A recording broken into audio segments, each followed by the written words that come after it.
नमस्ते बच्चों। ये एक कहानी है एवरेस्ट की पहाड़। ये एवरेस्ट पे चढ़ने के समय क्या क्या चुनौतियाँ आती हैं उसके बारे में इसमें दिया हुआ है, जिन्होंने इसे पार किया और एवरेस्ट तक पहुंचा। ठीक है, तो हम लोग इसको पढ़ते हैं। ये है तुम्हारा पार्ट 8।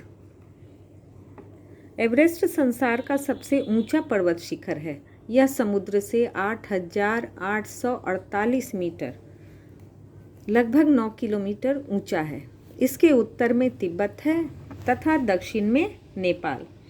तिब्बती इसे चोमोलुंगमा अर्थात संसार की माता और नेपाली सगरमाथा के नाम से पुकारते हैं। नेपाली भाषा में सगर का अर्थ बर्फ होता है। 1849 में एक सर्वेक्षण दल को पहली बार यह पता चला कि यह संसार का सर्वोच्च पर्वत शिखर है। उस समय इसे शिखर 15 नाम दिया गया। बाद में इसे एवरेस्ट कहा जाने लगा। इसे यह नाम भारतीय सर्वे विभाग के प्रमुख सर जॉर्ज एवरेस्ट के सम्मान में प्रदान किया गया। सबसे पहले 1921 में ब्रिटिश पर्वतारोहियों के एक दल ने इस शिखर पर चढ़ने का प्रयास किया, परंतु दक्षिण तिब्बत में इन्हें अनेक कठिनाइयों का सामना करना पड़ा। 3 महीने तक संसार के इस अज्ञात भाग की यात्रा करने के बाद वे इंग्लैंड वापस लौट आए। इसके दूसरे साल एवरेस्ट की चढ़ाई करने के लिए एक ब्रिटिश दल ने प्रयास किया, पर वह भी 8,321 मीटर की ऊंचाई तक ही पहुंच सका।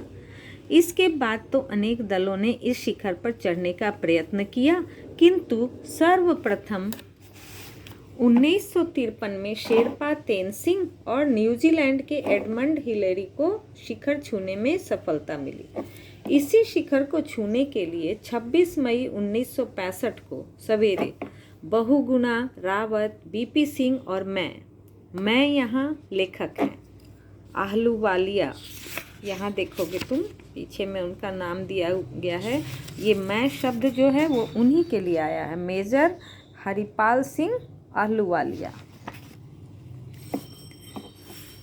अगले आधार शिविर से शिखर के लिए चले। बहुगुणा और रावत एक रस्से में बंधे थे, बीपी सिंह और मैं दूसरे रस्से में। हमारे साथ सहायता के लिए 12 शेरपा थे। जब हम कैंप 4 पर पहुँचे, सूरज डूब रहा था। ये देखो कैसे चढ़ाई कर रहे हैं ये लोग, यही हैं आहलूवालिया। मैं सारी रात करीब करीब जागता ही रहा, क्योंकि मैं जानता था कि सोते समय अगर मैंने करवट ली तो तंबू लुढ़ककर 3000 फीट नीचे जा गिरेगा। स्थानाभाव के कारण सभी तंबू एक पांत में लगाए गए थे। सवेरे हम लोग ऑक्सीजन लगाए 10:15 बजे निकले।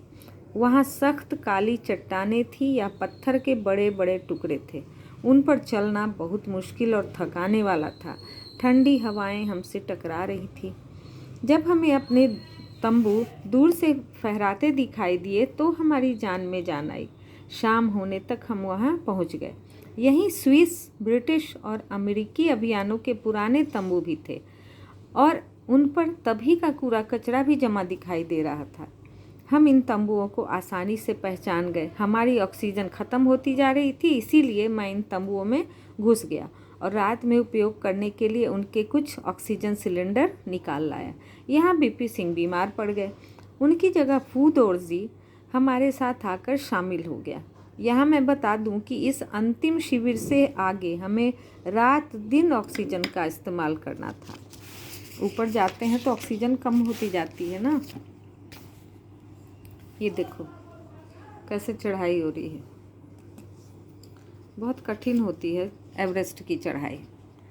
तो आगे देखें हम लोग। दूसरे दिन 7:30 बजे सुबह हम आखिरी शिविर के लिए चले।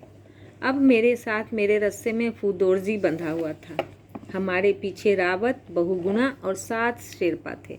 हम जैसे जैसे आगे बढ़ते जाते थे, हवाएं तेज़ होती जाती थी। 11:30 बजे हम इस पहाड़ी के उस हिस्से पर पहुंच गए जहां ढाल ज़रा कम था। 8,512 मीटर की ऊंचाई पर यह हमारा अंतिम शिविर था। इस शिविर से आगे 450 मीटर लंबी एक पहाड़ी थी। यह पहाड़ी बहुत सकरी और तीखी है और इसके दोनों ओर गहरे ढाल हैं। इसके दाहिनी तरफ बर्फ का एक बड़ा सा टुकड़ा निकला हुआ है। हमें इस बर्फ से सतर्क रहना होता था क्योंकि इस पर पैर पड़ते ही यह टूटकर गिर सकती थी। सोचो कितना खतरनाक था। मुख्य पहाड़ी पार कर हम दाईं ओर मुड़े। अब हमारे सामने इससे भी कठिन कार्य था। स्लेट की चट्टानों की एक विशाल दीवार को पार करना। उस पर हाथ पैर टिकाने की कोई जगह नहीं थी। एक बार फिसलने का अर्थ होता 5000 मीटर नीचे तिब्बत में जा गिरना। इन चट्टानों पर हम थोड़े थोड़े चढ़ते रहे। आखिरकार ये काली चट्टानें खत्म हुई और हमने येलो बैंड क्षेत्र में प्रवेश किया। इसकी चट्टानों में पीली पीली धारियां हैं, इसीलिए इसे येलो बैंड कहते हैं। इन पर चढ़ना अपेक्षाकृत सरल था। इन्हें पार कर हम दक्षिणी शिखर के तल तक पहुंचे, जहां से बिल्कुल सीधी चढ़ाई शुरू हो जाती है। मेरे सिलेंडर की ऑक्सीजन कहीं से निकल रही थी, इसीलिए मुझे सांस लेने में कठिनाई होने लगी। यह जानकर मैं बहुत चिंतित हुआ। मैंने देखा कि सिलेंडर से मुंह तक ऑक्सीजन ले जाने वाली नली में छेद हो गया है। यह छेद बूटों की कील से हुआ था।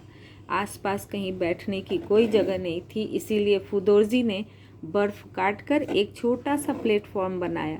यहाँ बैठकर मैंने टेप की सहायता से यह छेद बंद किया। अब हम खुश होकर आगे बढ़ने ही वाले थे कि मुझे लगा कि कोई आदमी हमारी ओर हाथ हिलाता हुआ और हाँफता हुआ बहुत धीरे धीरे बढ़ रहा है। यह रावत था।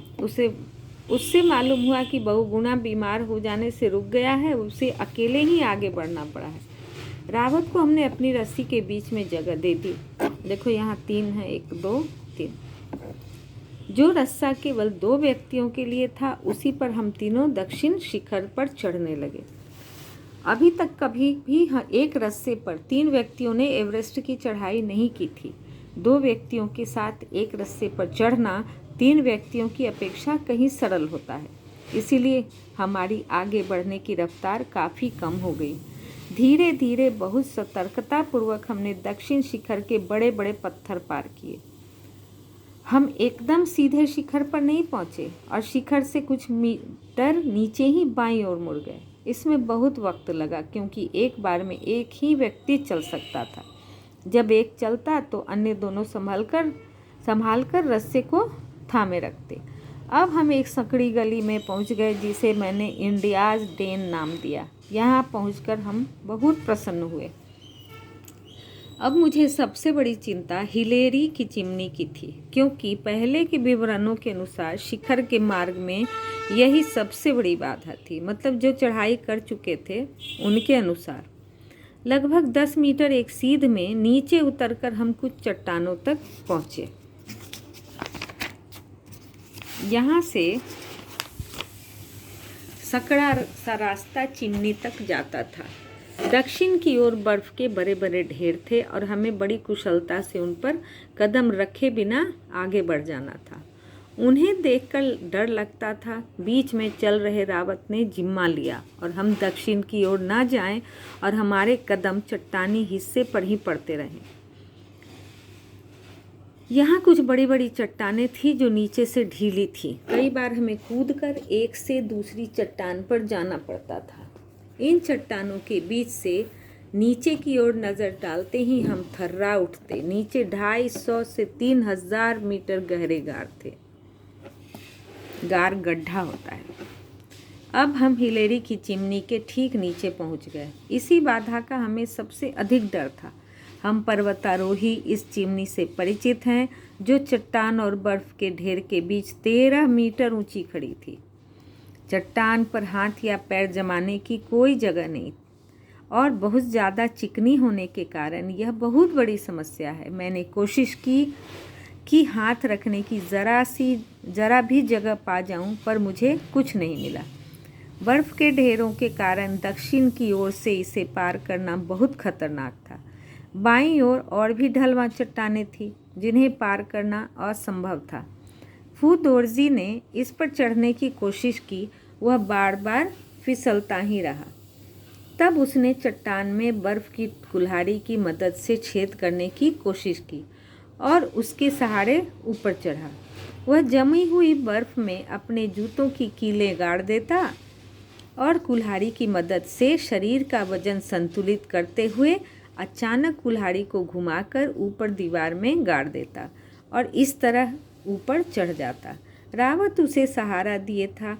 फूदौर्जी तनिक सा भी फिसलता तो हम तीनों नीचे आ रहते, क्योंकि तीनों एक ही रस्से में बंधे हुए थे। आखिरकार फूदौर्जी बिल्कुल ऊपर पहुंच गया और दिखाई देना बंद हो गया। अब फूदौर्जी कहाँ था? चिमनी की चोटी पर पहुंच गया था। इससे आगे भी यहाँ देखो बहुत तरह की कठिनाइयाँ आई, लेकिन अंत में क्या हुआ? अंत में ये लोग जहाँ पहुँचे वो एवरेस्ट का शिखर था। अब देखो सभी हाथों में हाथे डालकर मैंने यहाँ बस तुम्हें सिर्फ उसका भाव बताया। बहुत लंबी कहानी है, इसको तुम लोग थोड़ा ध्यान से पढ़ोगे। ऑक्सीजन के मुखपटों और बर्फ़ के टुकड़ों से चेहरे बिल्कुल ढके होने पर भी एक दूसरे से अपनी प्रसन्नता ये लोग छिपा नहीं पा रहे थे। इनका झंडा फट गया था। लेकिन ऊपर जाने पर देखो इन लोगों ने क्या देखा। ये पढ़ने की चीज़ है, ध्यान से। हमने उत्तर की ओर तिब्बती पठार पर एक नज़र डाली, फिर दक्षिण की ओर भारत के मैदान की तरफ देखा और कुछ दूर आईने की तरह चमकता हुआ सवेरे की धुंध में तैरता थ्यांग बोचे मठ दिखाई दिया। यह दृश्य अविस्मरणीय था। अब यहाँ आकर इन्होंने क्या किया?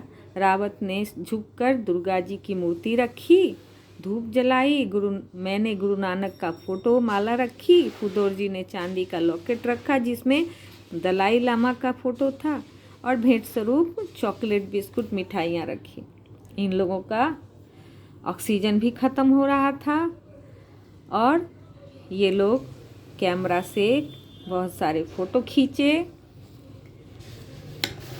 वहाँ से इन्हें लौटने का मन नहीं हो रहा था, लेकिन लौटना तो था और ये लोग बहुत खुश थे कि इन्होंने बहुत कठिन चढ़ाई की, लेकिन इन्होंने वह पा लिया जो पाने की तमन्ना सभी पर्वतारोही करते हैं, लेकिन बहुत कम लोग ही उसे पा पाते हैं। तो ये थी मेजर हरिपाल सिंह आहलूवालिया की लिखी हुई एक उनकी आत्मकथा की तरह।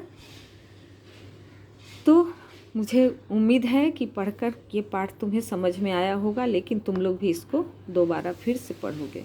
ठीक है।